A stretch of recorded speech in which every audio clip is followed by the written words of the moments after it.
2부에 이어서 마지막 3부 나머지 리스트들 공개하도록 하겠습니다. 22번째, 침실은 어떤 모습이길 바라나요? 지난 2부에서 마지막 질문이 부부는 침실을 같이 사용하는지에 대한 질문이 있었습니다. 이번에는 침실이 어떤 모습이기를 바라는지에 대한 그런 질문을 드리고 있는데요. 침대의 사이즈나 개수가 정해졌다면 침실의 분위기도 무척 중요합니다. 또한 침실이 수면을 위한 하나의 역할만 할 수 있다면 좋겠지만 제약이 있는 공간 규모라면 하나의 공간 안에서도 여러 가지 역할이 이루어져야 할 때도 많습니다.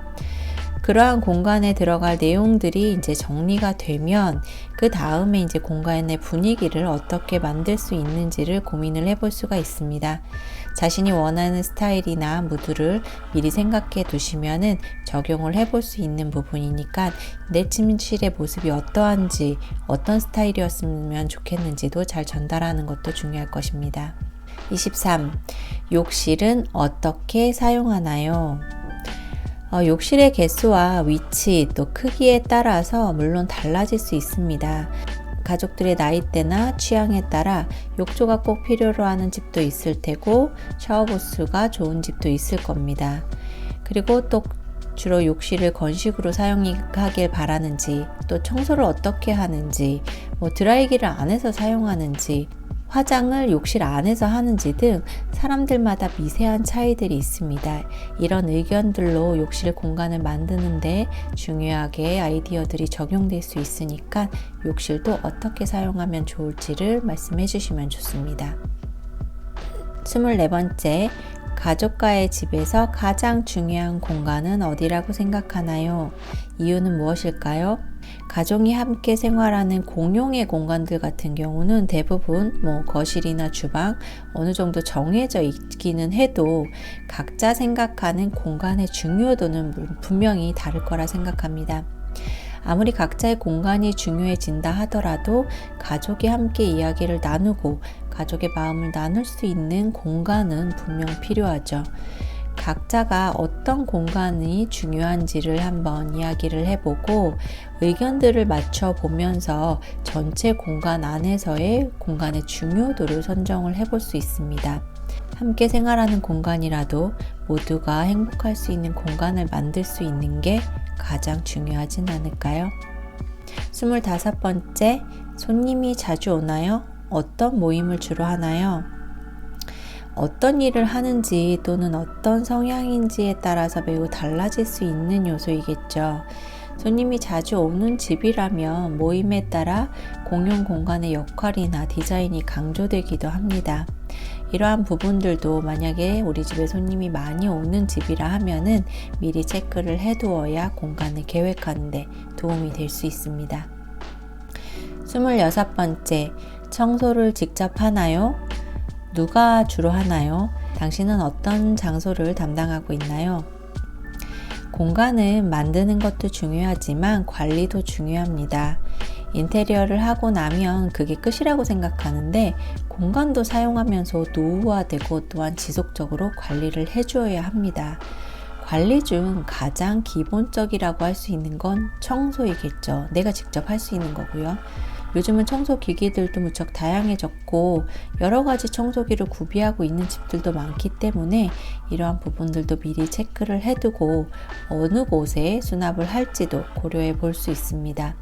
그리고 청소를 어느 정도 어떻게 하는지의 성향에 따라서도 그에 맞는 관리가 가능한 마감법을 디자이너가 제시해 줄 수 있습니다. 마감재나 마감법에 따라서 관리가 어려운 것들도 있고 다소 쉬운 것들도 있습니다. 당장 눈에 보여서 좋은 것들보다는 지속적으로 내가 관리가 가능한 것을 찾는 것도 중요한 일입니다. 27번째, 요리를 하나요? 얼마나 자주 하는지, 어떤 요리를 주로 하나요? 주방은 집에서 대부분 큰 역할을 맡아오던 공간이었습니다. 하지만 요즘에는 요리하기보다는 밀키트나 배달음식, 외식 등으로 끼니를 해결하는 집들도 많아지다 보니까 집들마다 주방의 역할은 축소될 수도 있고 또한 요리를 취미로 한다면 더 확대될 수도 있겠고요. 가지고 있는 식기류나 주방용품들 그리고 사용되는 가전들을 꼼꼼히 체크해야 되고 요리의 빈도나 주로 하는 음식류에 따라서도 그에 적당한 설비를 갖추도록 하는 것도 중요합니다. 그래서 이런 질문들, 구체적으로 어떤 것들을 주로 하는지 서로 이야기하는 것도 중요한 일입니다. 28번째, 집에서 가장 중요한 공간이 어디라고 생각하나요?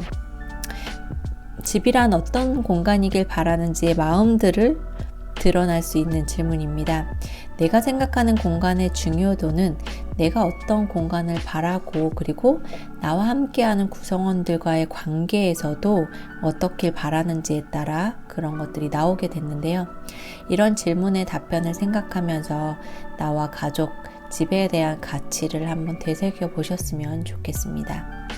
29번째, 이번 인테리어를 통해 꼭 이루고 싶은 로망은 있나요? 마지막으로 하는 질문인데 늘 새로운 것을 하면 꼭 해보고 싶었거나 했던 로망들은 분명히 있을 거라 생각합니다. 물론 여러 가지 현실적인 이유로 로망이라고 다 이루어질 수 있는 건 아닐 테지만 최대한 내 공간을 만들면서 로망 하나 있는 거 이루어질 수 있도록 계획을 짤 수 있으면 좋겠지요. 그런 것들, 어떤 로망이 있는지 그게 현실이 가능할지 안 할지는 계속해서 얘기를 해봐야겠지만 그런 것들 이야기를 해서 어떤 니즈가 있는지 디자이너가 파악할 수 있도록 알려주는 게 중요합니다. 지금까지 1편, 2편, 지금 오늘 3편에 이어서 29개의 질문들을 공개를 해봤습니다. 제가 이번 질문지를 공개하면서 먼저 우려가 되는 점들이 좀 있었는데요.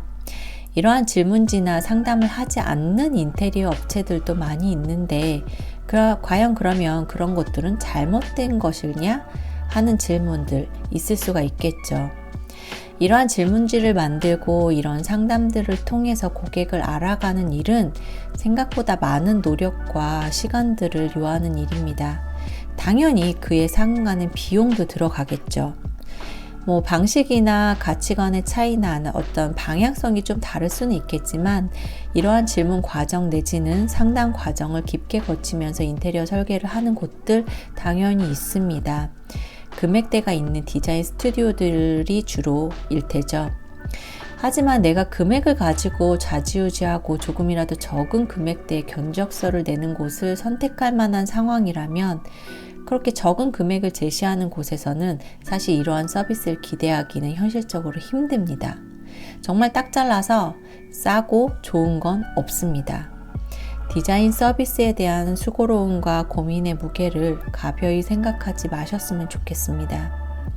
제가 이와 같은 질문지를 오픈을 하는 이유는 모두가 이런 상담을 해주는 인테리어 업체에서 진행을 할 수 없다는 것, 그리고 이러한 상담 과정을 거치지 않고 평단가로 견적을 내는 곳들도 많고 그런 곳에서 할 수밖에 없는 상황들도 있기 때문입니다. 이러한 상담에 대한 비용을 낼 수 있는 여유가 된다면 제대로 된 상담을 통해 진행하는 곳에 맡기시면 됩니다. 하지만 그렇지 못한 상황이라면 적어도 이런 질문지를 통해 자신이 어떤 사람인지, 내 가족이 어떤 생각들을 하고 있는지, 내가 원하는 것이 정확히 무엇인지를 알아가는 과정을 스스로 정리해서 원하는 요구사항을 제대로 전달할 수 있는 힘을 가지시길 바라는 겁니다.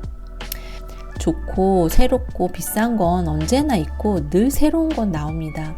그런 것들에 흔들리지 않고 사람이 중심이 되는 공간을 만들어 나가시길 바랍니다. 3부까지 이어지는 질문지 정말 기본적인 내용들이라고 저는 생각하거든요. 이런 내용들이라도 꼭 진지하게 생각해 보시고 인테리어를 도전하시길 부탁드립니다. 지금까지 나만의 공간을 찾아가는 퍼스널 홈이었습니다. 감사합니다.